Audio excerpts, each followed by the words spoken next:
సింద్బాద్ సాహసయాత్రలు 4వ సాహసయాత్ర. హిందూబాద్కు అతని మిత్రులకు సాధారణంగా స్వాగతం పలికాడు సింద్బాద్. గతాన్ని గుర్తు చేసుకుంటూ తన 4వ సాహసయాత్ర గురించి ప్రారంభించాడు. నా దగ్గర కావలసినంత ధనం ఉంది. రేపు ఎట్లా గడుస్తుందన్న చింత లేదు. 3వ యాత్రలో ఎదురైన చేదనుభవాలను, పడిన కష్టాలను నిదానంగా మర్చిపోయాను. మళ్ళీ మరికొన్ని చిల్లర సరుకులు కొనుగోలు చేసి 4వసారి సముద్రయాత్రకి బయలుదేరాను. ఈసారి సముద్రం ఎందుకో అల్లాకోలంగా ఉంది. కొంత దూరం నౌక మీద వెళ్ళాక పెద్ద గాలి వాన ఆరంభమైంది. సముద్రంలో ఓ పెద్ద రాయిని మా నౌక ఢీకొంది. నౌక తునాతునకలైంది. నా మిత్రులలో చాలామంది సముద్రంలో మునిగి చనిపోయారు. అదృష్టం కొద్దీ నాతో పాటు మరికొందరు ఆ నౌకలో విరిగిన పెద్ద పెద్ద కొయ్య బల్లలు, తుంగల సాయంతో ఈత కొట్టుకుంటూ 2 రోజుల తర్వాత ఒడ్డుకు చేరుకున్నాం.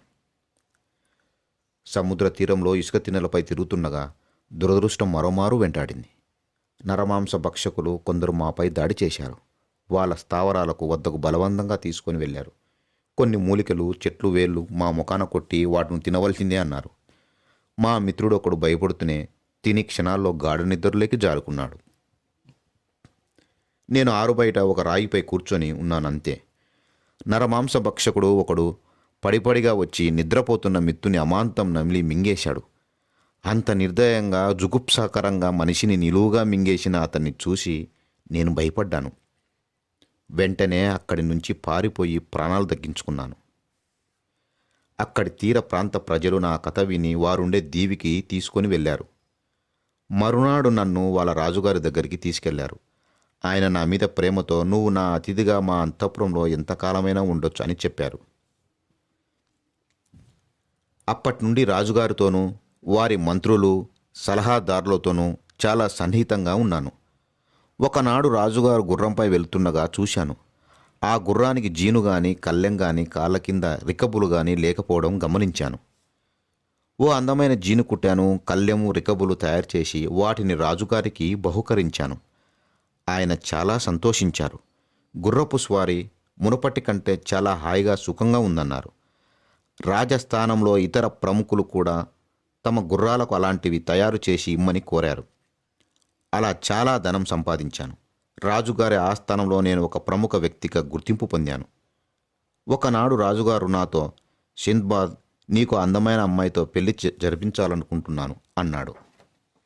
అయితే పెళ్లి విషయంలో ముక్కు మొహం తెలియకుండా పరదేశీ వనితను పెళ్లి చేసుకోవడం నాకు ఇష్టం లేదు. అలా అని చెప్పి రాజుగారి మాటకు ఎదురు చెప్పే ధైర్యమూ లేదు. రాజుగారి ఇష్ట ప్రకారమే నా పెళ్లి వైభవంగా జరిపించారు. కొంతకాలం నా భార్యతో అక్కడే హాయిగా గడిపాను. ఒకరోజు మా పొరుగింటి గృహిణి హఠాత్తుగా చనిపోయిందన్న వార్త నాకు తెలిసింది. ఆమె భర్తను ఓదార్చేందుకు అక్కడికి వెళ్ళాను. అతడు బిగ్గరగా ఏడుస్తూ, సింద్బాద్, ఇంకా ఈ భూమి మీద నాకు నూకలు చెల్లినట్లే అన్నాడు. ఆ దీవిలో ఒక వింత ఆచారం అమల్లో ఉందంట.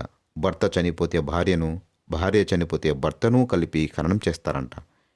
ఇప్పుడు మా పొరిగింటి మిత్తుని మరికొద్ది గంటల్లో అతని భార్య శివంతో పాటు ఖననం చేస్తారు. వాళ్ళిద్దరినీ కలిపి పూడ్చిపెట్టడం కల్లార చూసి భయపడిపోయాను. అప్పట్నుంచి నాకు పిచ్చి పిచ్చి ఆలోచనలు వచ్చాయి. నా భార్య చనిపోతుందేమో, ఇదే జరిగితే నేను తిరిగి బాగ్దాద్ తిరిగి వెళ్ళడం కల్లా అనుకున్నంత అయింది. ఉన్నట్టుండి నా భార్యకు జబ్బు చేసింది. చాలా ఖరీదైన వైద్యం ఆమెకు చేయించాను. ఫలితం లేకపోయింది. ఆమె చనిపోయింది. నా భార్య తరపున బంధువులు, మిత్రులు నన్ను ఓదార్చేందుకు మా ఇంటికి వచ్చారు. రాజుగారితో ఆస్థానంలోని వారంతా తరలి వచ్చారు. నా భార్య శవాన్ని ఆమెకున్న ఆభరణాలతో అలంకరించారు. 2 శవపేటికలు తెప్పించారు. ఒక దానిలో నా భార్య శవాన్ని, 2వ దానిలో నన్ను పడుకోబెట్టారు. నా పక్కన 7 రొట్టె ముక్కలు, ఒక కుండ నిండా నీరు ఉంచారు. శ్మశాన వాటికకు తీసుకెళ్లారు. అక్కడ నీళ్ళలో ఒక గుహ ఉంది. దాని పైభాగాన బరువైన మూత అమర్చారు. మూత పక్కకు తొలగించి శవపేటికలు 2 ఆ గుహలో ఉంచారు. మళ్ళీ ఆ మూతను యథాస్థానంలో ఉంచి వెళ్ళిపోయారు. ఆ గుహలో ఎన్నో వజ్ర వైడూర్యాలు, ఆభరణాలు ఉన్నాయి. వాటిలో సాధ్యమైనవన్నీ తీసుకొని నా జేబులో నింపుకున్నాను. శవపేటికలో నాతో పాటు ఉంచిన 7 రొట్టె ముక్కలు తింటూ 7 రోజులు ఎలాగో గడిపాను. ఇంక ముందు ఆకలి ఎలా తీర్చుకోవాలన్నదే పెద్ద సమస్య. హఠాత్తుగా జంతువు ఆకారంలో ఓ ప్రాణి నా పక్కన కనపడింది. అది కదులుతుంది. దాన్ని అనుసరించి సముద్ర తీరానికి చేరుకున్నాను. అది సముద్ర జంతువు. అదే నా ప్రాణాలు కాపాడింది.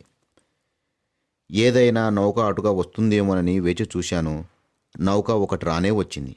ఆభరణాలతో సహా దానిపై ఎక్కి బాగ్దాద్ చేరుకున్నాను. ఇవి నా 4వ సాహసయాత్ర విశేషాలు. మీరు రేపు గనక రాగలిగితే నేను చేసిన 5వ సాహస యాత్ర గురించి చెబుతాను అంటూ సింద్బాద్ వారికి సాధారణంగా వీడుకోలు పలికాడు. 4వ భాగం సమాప్తం.